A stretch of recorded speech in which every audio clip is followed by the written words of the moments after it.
पाठ है समाजवाद एवं साम्यवाद। इसका पहला प्रश्न है वस्तुनिष्ठ प्रश्न। कौन प्रश्न है?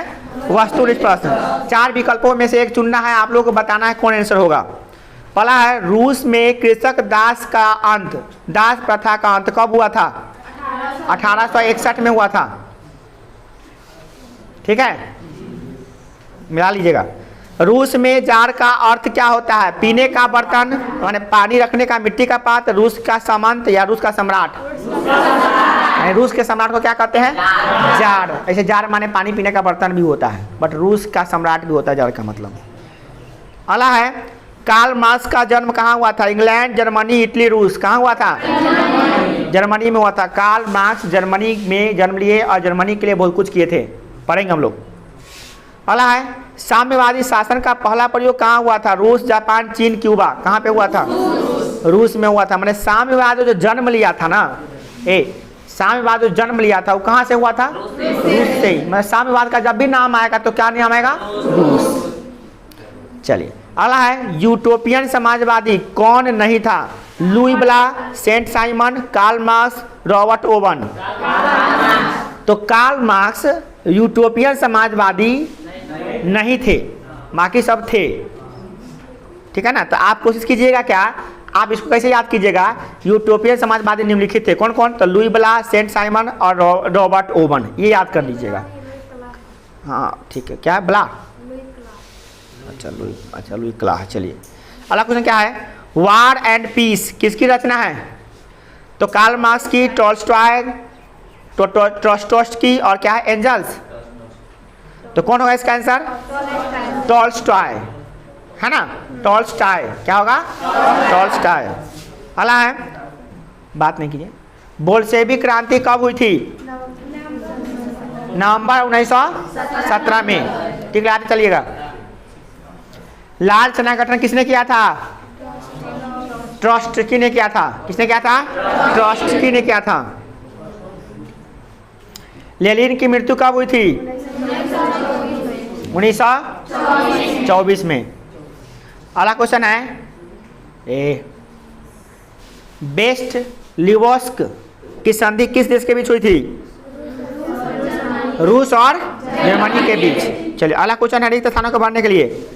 रूसी क्रांति के समय शासक कौन था? Tsar Nicholas. कौन था? Tsar Nicholas. बोल्शेविक क्रांति का नेतृत्व किसने किया था? लेनिन ने किया था। किसने किया था?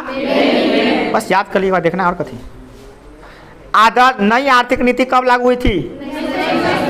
हाँ, अकाल पड़ने के बाद, है ना। अगला है रॉबर्ट ओवन कहाँ का निवासी था? इंग्लैंड का। ठीक है, इंग्लैंड या ब्रिटेन का। ठीक है, इंग्लैंड भी लिख सकते हैं और ब्रिटेन भी लिख सकते हैं। लिख लीजिए ब्रिटेन। अगला है वैज्ञानिक समाजवाद का जनक किसे माना जाता है? तो कार्ल मार्क्स को। किसे माना जाता है? Karl Marx. अब है समूह को मिलान करना है। समूह है यहाँ पे, समूह मिलान करने वाला है इसमें। कहाँ पे? समूह का मिलान करने वाला लास्ट में है, उसको मिलान कर लेते हैं हम लोग। दास कैपिटल किसने लिखा था? कार्ल मार्क्स ने। तो एक का मिला देंगे क से, ख से। चेका क्या था? चेका था गुप्त पुलिस संगठन। क्या था? गुप्त पुलिस संगठन। अगला नई आर्थिक नीति। नई आर्थिक नीति कब लागू की गई थी? 1931 में। किसने किया था? लेनिन ने किया था। किसने किया था? लेनिन। किसने किया था? चलिए अगला है कार्ल मार्क्स की मृत्यु कब हुई थी? तो कार्ल मार्क्स की मृत्यु हुई थी, बोलिए, 1883 ईस्वी में। कब हुई थी? 1883 ईस्वी में हुई थी।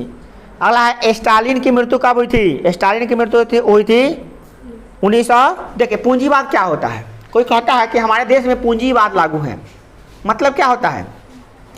परिभाषा समझिए। ऐसी व्यवस्था जिसमें उत्पादन के सभी साधनों पर किसी एक व्यक्ति या संस्था का अधिकार होता है, उसे पूंजीवाद कहते हैं। मतलब एक व्यवस्था है। पूंजीवाद क्या है? एक व्यवस्था। सबसे पहली बात, पूंजीवाद एक व्यवस्था है जिसमें सभी साधनों का जो उत्पाद होता है ना, उत्पादन, जितने भी संसाधन हैं, संसाधन होते नहीं है, बनते हैं, बनाते हैं हम लोग, तो बनाते हैं संसाधन, उसका उत्पादन हुआ ना, जैसे पंखा का फैक्ट्री खोले थे, पंखा का उत्पादन हुआ ना, तो उस पंखा पर जो अधिकार है किसी एक व्यक्ति या किसी एक संस्था का होगा। जैसे मेरा फैक्ट्री है, पंखा का फैक्ट्री मेरा है, यह फैक्ट्री मेरा हो गया, मेरे अधीन हो गया, तो उस पर मेरा टोटली अधिकार है। तो यह जिस देश में भी ऐसा है तो उसे कहते हैं पूंजीवाद। क्या अपने देश में ऐसा पूंजीवाद है? क्या अपने देश में ऐसा होता है कि आप पंखा बनाए हो और पंखा पर आप ही का अधिकार हो? अगला है खूनी रविवार। खूनी रविवार क्या है? सन 1905 में रूस और जापान युद्ध में रूस जापान से हार गया। कौन हार गया? रूस बड़ा देश है कि जापान बड़ा देश है? रूस बड़ा देश है और रूस हार गया जापान से। जापान छोटा देश है। देखिए, जब छोटा देश से बड़ा देश, जब छोटा देश हार जाता है ना तो बहुत बड़ा बात नहीं, बड़का से तो छोटका हारबे करेगा ना। तो जब छोटका से जब बड़का हार जाता है ना तो बहुत बड़का मैटर हो जाता है। अगर 9th वाले विद्यार्थी से 10th वाला विद्यार्थी हार जाएगा मैथ में या कोई विषय में तो ये बहुत बड़का न्यूज़ हो जाएगा, ब्रेकिंग न्यूज़ हो जाएगा। और 9th वाला को आप हरा दीजिएगा, बड़का न्यूज़ नहीं है। 9th वाला तो हारबे करेगा आपसे, कोनो क्या ये थोड़ा जूनियर है, थोड़ा से हार गया तो क्या हो गया। तो यहाँ पे क्या हो गया? उल्टा हो गया। कौन हार गया? रूस हार गया जापान से। अब इससे अपमान का बोध होने लगा। रूस के जो लोग थे उसके दिमाग में आ रहा है कि भाई इतना बड़का हमारा देश, इतनी बड़ी फौज, इतना लाख सेना हार के जापान से। शर्म आ रहा है हम पे, शर्म आ रहा है भाई। तो शर्म के मारे उसको पूरा अपमानजनक महसूस कर रहा था। कैसा महसूस कर रहा था? अपमानजनक महसूस कर रहा था। जैसे आपके पापा जी किसी पड़ोसी के युद्ध कर रहे हैं, लड़ाई कर रहे हैं, झगड़ा कर रहे हैं, आपके पापा जी हार जाएंगे तो आपको गुस्सा आएगा। जानते हैं किस पे? एक तो उस पर आएगा, एक आप पापा जी पे आएगा, दोनों पे आएगा। काहे हार गए हैं आप, ये गुस्सा आता है। कहने का समझ है ना। तो ये जो है रूस के जनता लोग क्या करने लगा, जापान पे गुस्सा नहीं हो रहा था, अपने ही देश पे जो जार था ना, जार, रूस का शासक को क्या रूस के शासक को क्या कहते हैं? रूस का जो शासक होता है उसको कहते हैं जार। तो जार पर गुस्सा कर रहा था। और क्या किया उसने? जनवरी 1905 को वहाँ से लोग सामूहिक प्रदर्शन करते हुए सेंट पीटर्सबर्ग के स्थित जो जार का महल था उसकी ओर जा रहे थे। जार के सेनाओं ने इन निहत्थे प्रदर्शनकारियों पर गोलियां बरसाई और हजारों बेकसूर लोग मारे गए। चूँकि यह घटना रविवार को हुआ था इसीलिए इसे खूनी रविवार कहा जाता है। एकदम घटना सिंपल बात थी, घटना छोटी सी बात थी, कोई बड़ी बात नहीं थी। बड़ी बात यह थी कि हार गया था। कौन? किससे हार गया था? जापान से हार गया। तो कौन नाराज था? रूस के लोग, रूस की जनता नाराज थे। किससे नाराज था? जापान से। रूस के शासक से, अपने राजा से, यानी अपने बाप से, माने अपने बाप से ही दुश्मन में उनको गुस्सा आ रहा है कि काहे हार गए आप। शासक माने सम्राट का बाप, माने बाप करने का मतलब शासक। यहाँ पे अब रिलेशन में मत ले लीजिए, जनरल के चैप्टर में मत जाइएगा आप। बाप करने का यहाँ पे क्या? शासक। तो अपने बाप से ही बेटा जो है क्रोधित है। क्यों? क्योंकि आप काहे हार गए हैं युद्ध में। तो देखा ये कि एक तो हम आप बापों को मिर्ची मसाला लगा हुआ है, एक तो जलल है, ऊपर मिर्चाई छिड़कने चला है ये सब। एक तो वो हार गया, आपको शौक लगा हुआ है कि हम रूस का शासक है जार। एक तो हम अपने हार गए, हम अपने शौक लग रहा है कि ये तो छोटका देश कैसे हरा दिया हमको। हम अपने जला हुआ है, ऊपर नमक छिड़क नहीं आ रहा है कि रूस के जार हाय है, रूस के जार हाय है। आओ तू पे बरसाते हैं गोली। सब सेना सब तक खड़ा वहाँ पे, महल के चारों ओर तक सेना सब रहे करता है, बॉडीगार्ड सब कहते भून दो सबको। सब चिल्ला रहा है भून दो। वो तो हार के वहाँ से आए ऊपर से, और यहाँ के लोग सभी चिढ़ा रहा है हमको, भून दो सबको। सबको गोली से भून दिया। उसे निहत्था था, खून पूरा हो गया। रविवार का खून हो गया, नाम पड़ गया खूनी रविवार। आया समझ में? चलिए ठीक है। अजीब हाल है। अगला है अक्टूबर क्रांति क्या है? 7 नवंबर 1917 को बोल्शेविकों ने पेट्रोग्राद के रेलवे स्टेशन, बैंक, डाकघर, टेलीफोन केंद्र, कचहरी तथा अन्य सरकारी भवनों पर अधिकार कर लिया था। बोल्शेविकों ने लेनिन को अपना अध्यक्ष बना लिया। चूँकि जन क्रांति पुराने क्या है कैलेंडर के अनुसार 24 अक्टूबर 1917 में हुई थी, इसीलिए इसे अक्टूबर क्रांति भी कहा जाता है। ये क्या मतलब समझ में नहीं आ रहा, अक्टूबर क्रांति क्या है? हुआ क्या था? 7 नवंबर 1917 की घटना है। कब की घटना है? क्या हुआ था? बोल्शेविकों ने पेट्रोग्राद नामक रेलवे स्टेशन तथा वहाँ का जो भी बैंक था, डाकघर था, यूँ कहे कि जो भी सरकारी सार्वजनिक कार्यालय था, जहाँ पर भी सब पर कब्जा कर लिया। कौन? सुनिए क्या है अक्टूबर क्रांति क्या था? तो देखिए बोल्शेविक जो थे ना, रूस के सेना लोग थे, सेनाओं का समूह था, और वो लोग क्या किए, रूस के एक जगह था जिसका नाम था पेट्रोगार्ड, वहाँ का जितना भी सार्वजनिक स्थल है, जितना भी रेलवे स्टेशन, अस्पताल, कोर्ट कचहरी, जितना भी जगह था, सब पर अपना अधिकार जमा लिया। और अधिकार जमा के क्या किया, उस पर अंग्रेजों को कहा कि भाई तुम यहाँ से हट जाओ, हाँ, शासन करने के लिए। तो वहाँ पे पूरा अधिकार कर लिया और क्रांति कर दिया। तो यह क्रांति कब हुआ था? 7 नवंबर 1917 को। यह पुराने कैलेंडर के अनुसार अक्टूबर में पड़ता है, इसलिए इसका नाम क्या पड़ गया?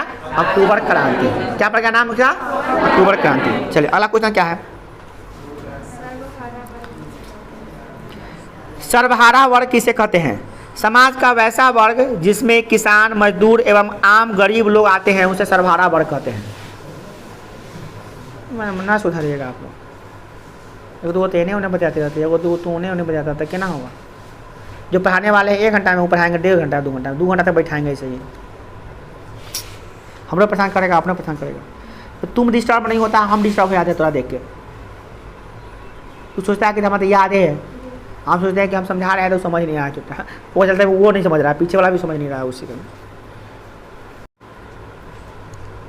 देखिए सर्वहारा वर्ग किसे कहते हैं? समाज का वैसा वर्ग जिसमें किसान, मजदूर एवं आम गरीब लोग शामिल होते हैं, उसे सर्वहारा वर्ग कहते हैं।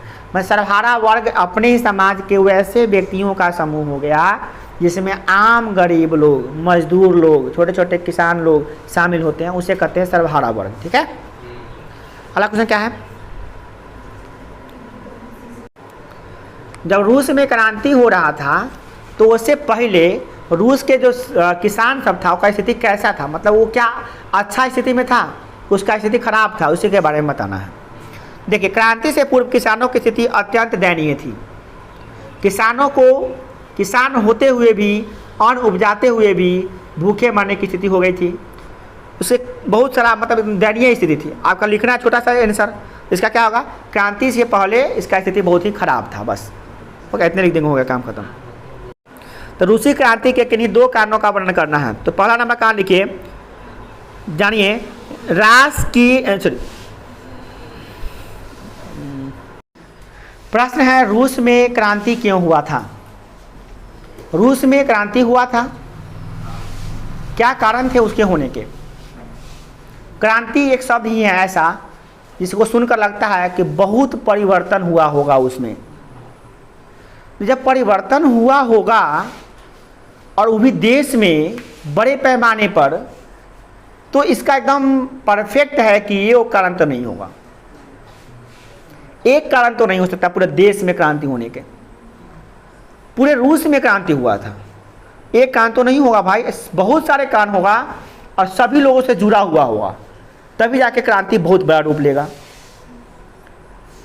तो उन्हीं कारणों को अभी हम लोग जानेंगे। सबसे पहला क्वेश्चन, सबसे पहला पॉइंट है जार की निरंकुशता।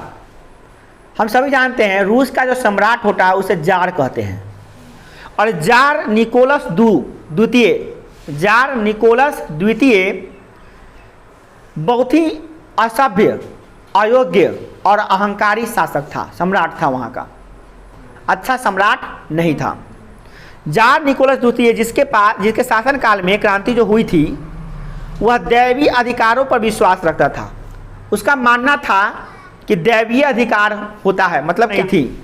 उसके द्वारा नियुक्त अफसरशाही व्यवस्था अस्थिर, जड़, अकुशल थी तथा जनता की स्थिति बद से बदतर होती चली गई।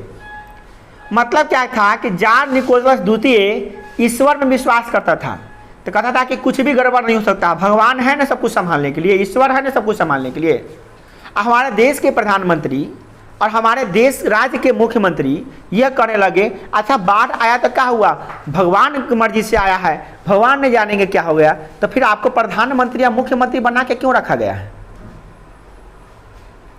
आपको इसलिए बनाया गया है कि आप बाढ़ न आने दीजिएगा, और आ भी जाएगा तो उसका समाधान कीजिएगा और हम लोग को बचाइएगा, इसलिए न बनाया गया है। तो जार निकोलस द्वितीय ऐसा अभागा शासक था, सम्राट था, वो कहता था कि कुछ भी होगा तो भगवान न जानेंगे, भगवान का देन है, बोल भगवान संभाल लेंगे, हम लोग तो बंदे हैं, मतलब हम लोग भी कर लेंगे तो क्या करेंगे, हम लोग सम्राट हैं, मतलब भगवान का देन है, ये सब करने दो, भगवान संभाल लेंगे सब कुछ। भाई भगवान के भरोसे जब छोड़ना है तो फिर आप काहे कोई सम्राट हैं, आप नहीं रहिए सम्राट।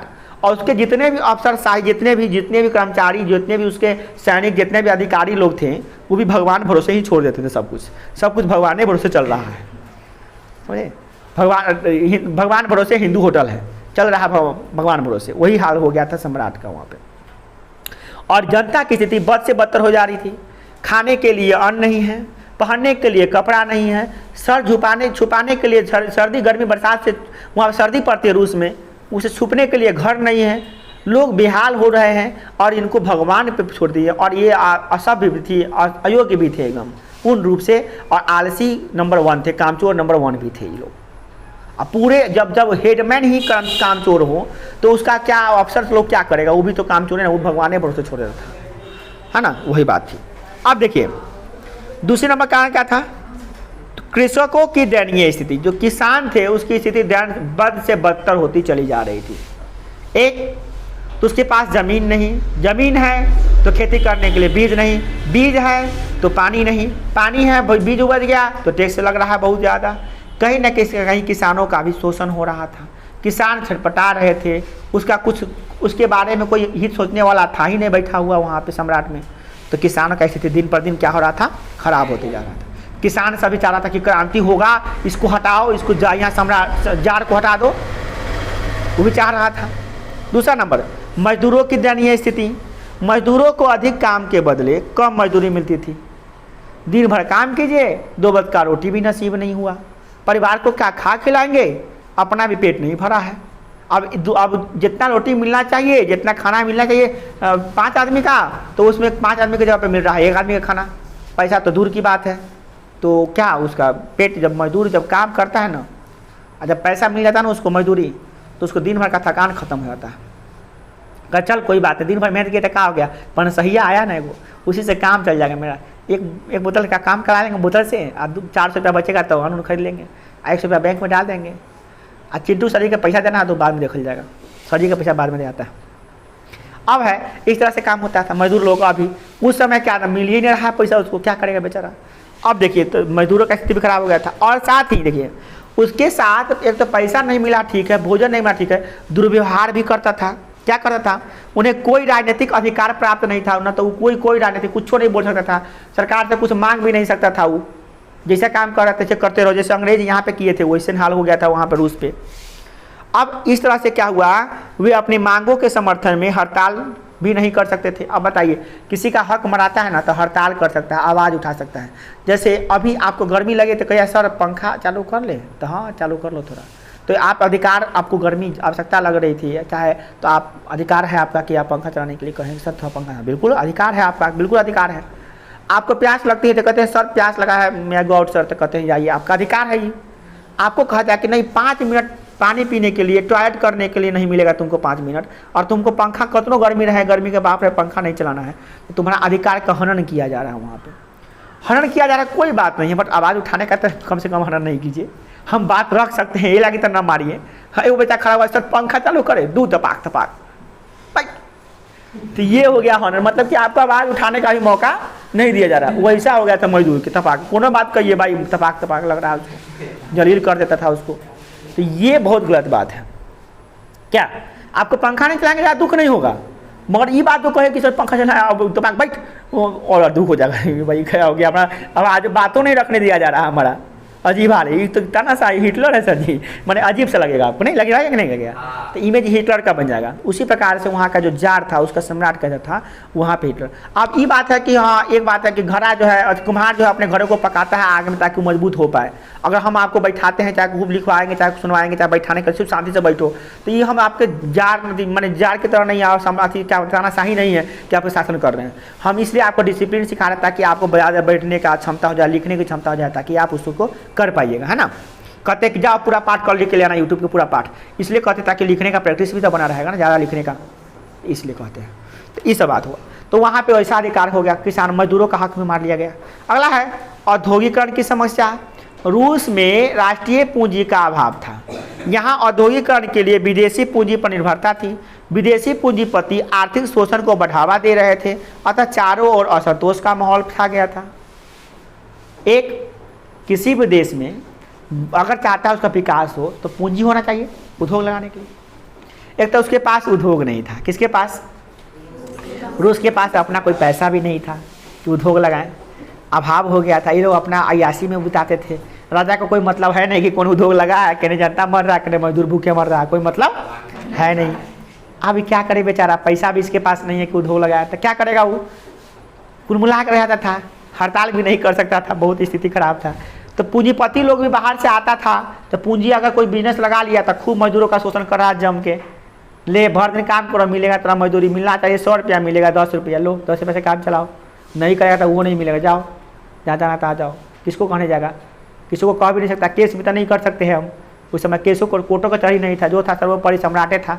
सम्राट माने जार, जो जार था वही सर्वोपरि था, वही भगवान था वहाँ का, जो कह दिया सो हो गया। अब कहाँ जाएगा बेचारा, बताइए किसके पास जाएगा वो? तो उसके अंदर भी कचमचाहट थी। क्या थी? कचमचाहट, कि भाई कब मौका मिले कि हम लोग भी खुल कर आए। मौका मिल रहा था इसको। अब देखिए ये तो हो गया, क्या कांड पढ़ लिया आप? 3 गो पढ़े के 4 गो। पहला पढ़े क्या चीज? निरंकुश, जार की निरंकुशता। दूसरा नाम पढ़े किसानों की दयनीय स्थिति। तीसरा नाम मजदूरों की दयनीय स्थिति। 3 गो औद्योगिकरण की समस्या। 4 गो पढ़ लिए।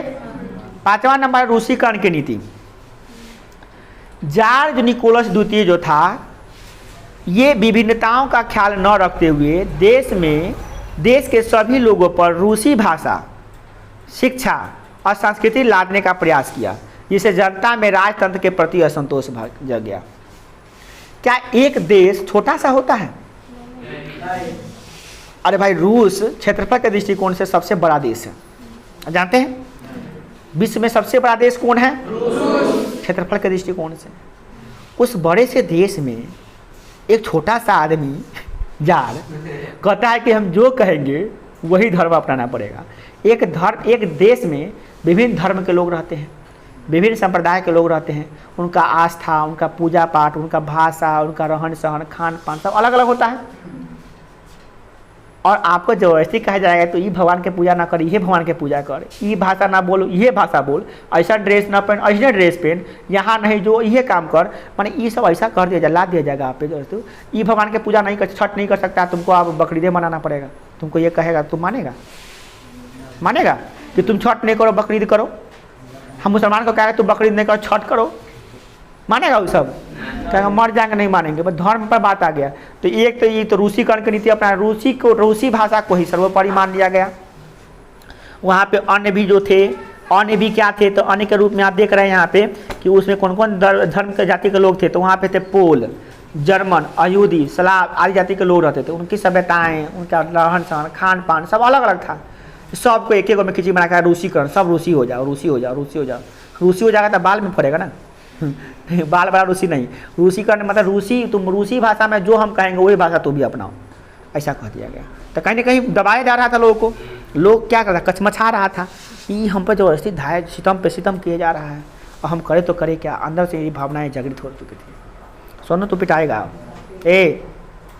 तू पिटाएगा सोनू, तू बहुत हिलडोल कर रहा है। आई लगे नहीं कि हम हिटलर है, आई लगे कि तू बहुत डिसिप्लिन को फॉलो नहीं कर रहा। ध्यान से सोनुआ का कह रहे हैं। और कौन? अगला है विदेशी घटनाओं का प्रभाव। क्या था? विदेशी घटनाओं का प्रभाव। ये क्या था विदेशी घटना? विदेश में क्या हुआ था भाई? इसमें दिया है क्रीमिया के युद्ध में रूस की पराजय से ने आर्थिक सुधारों का युग आरंभ किया। तत्पश्चात 1904 से 1905 के बीच में रूस और जापान के युद्ध ने रूस में प्रथम क्रांति और प्रथम विश्व युद्ध के ने बोल्शेविक क्रांति का मार्ग प्रशस्त किया। ये घटना क्या थी? देखिए बात समझिए। क्रीमिया का जब युद्ध हुआ ना, तो उसमें रूस की पराजय हो गई। किसकी पराजय हो गई? रूस हार गया। सन 1905 में रूस छोटे से देश जापान से भी हार गया। क्रीमिया का युद्ध भी हार गया, तो जापान से युद्ध हुआ तो उसमें भी हार गया। मार्च 1917 में वहाँ पहली बार क्रांति की गई, जिसमें वहाँ के लोग रोटी दो का नारा लगाते हुए सड़कों पर उतर आए। कि स्थिति ऐसा हो गया है, हमसे खाली युद्ध करवाए जा रहे हैं, यहाँ पे खाने के लिए अन्न नहीं है, पेट में अन्न नहीं है, कहते राइफल उठाओ, खा कूटेगा राइफल। उस सब क्या किया कि सब राइफल ऊपर छोड़ दिया। सब आदमी, आम आदमी भी निकल गया रोड पे, कहना कि रोटी दो पहले, क्या दो? रोटी दो। रोटी पेट में नहीं है, अन्न नहीं है, दूध से खाना नहीं खाए, मरने जा रहे हैं, मर रहे हैं तरफ के, और तू कर रहा है युद्ध करने की बात है। वो तो हारबे करेंगे ना हम लोग। जो सेना, आपको सेना है आप इस देश के, आपको खाने पीने की व्यवस्था नहीं है, सोने का व्यवस्था नहीं है, आप जाइएगा सरहद पर लड़ने तो क्या वो दुश्मन को मारिएगा? पेट में अन्न रहेगा, ताकत रहेगा, जिस जुनून रहेगा तब ना होगा। कहने का मतलब ये है कि सैनिकों को फैसिलिटी मिलना चाहिए कि नहीं मिलना चाहिए? हम कहते हैं आम आदमी से 10-15 गुना सैनिकों को फैसिलिटी मिलना चाहिए। अगर आम आदमी के खर्च एक आदमी पे खाना का खर्च अगर 100 रुपया हो रहा है तो हमारे सैनिकों पर 1000 रुपया होना चाहिए खाना का खर्च। जितना बढ़िया से बढ़िया सलाद, जितना मटन चिकन जितना भी मिलता है, हेन दूध मलाई मटर अंडा जितना मिलता है सब दो को खाने के लिए। खूब खाएगा तब ना लड़ेगा देश के लिए। सुबह शाम शराब का पैकेट मिलना चाहिए हमको पीने के लिए, आई मीन इम्पोर्टेड वाला है ना, ताकि गर्मी बने रहे। उतना गर्मी में कैसे होगा? पूरा एकदम खून जैसा चेहरा होना चाहिए, है कि नहीं? आप देखिए नया हिस्ट्री शुरू करिए।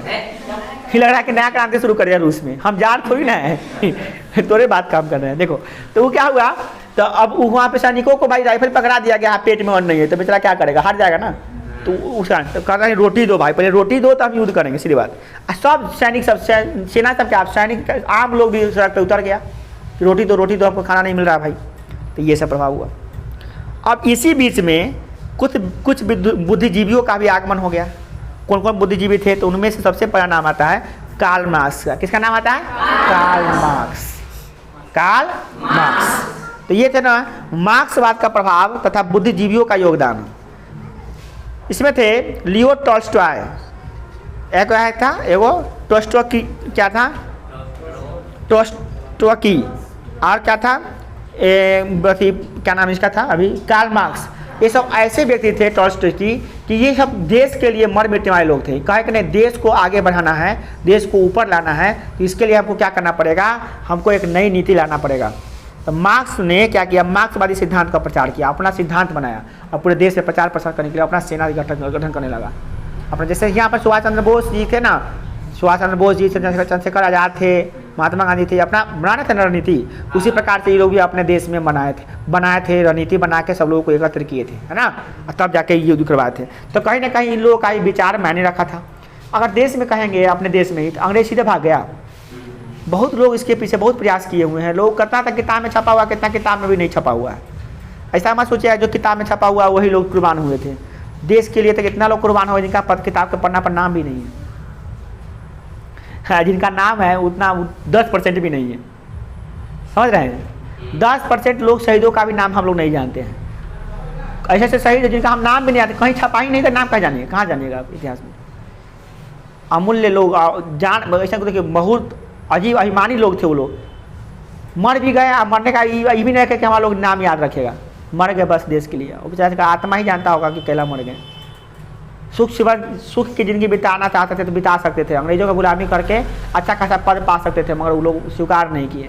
मरना पसंद किए मगर अंग्रेजों का चापलूसी करना पसंद नहीं किए। उन शहीदों को हम लोग नाम भी नहीं जानते। कितना दुर्भाग्य की बात है, भारत में दुर्भाग्य की बात है। उनके शहीदों का नाम भी नहीं जानते हम लोग। 10% का नाम जानते हैं, 10% का भी नाम आजकल 10% लोग जानता है। मतलब कि कहने का मतलब कि आज नवयुवकों को तक उसे मतलब ही नहीं है कि कौन क्या थे, होनी चाहिए थी। देखिए हमारा देश आज हम जो भी कुछ है हम अपने देशवासियों उन्हीं के लिए हैं, उन्हीं के बल पे हैं, जान लीजिए। अगर वो लोग नहीं होते तो आज हम लोग ऐसी स्थिति और ख़राब हो चुका रहा। अभी तक कुछ नहीं है, अभी तो बहुत बढ़िया है, बहुत ख़राब हो चुका रहता।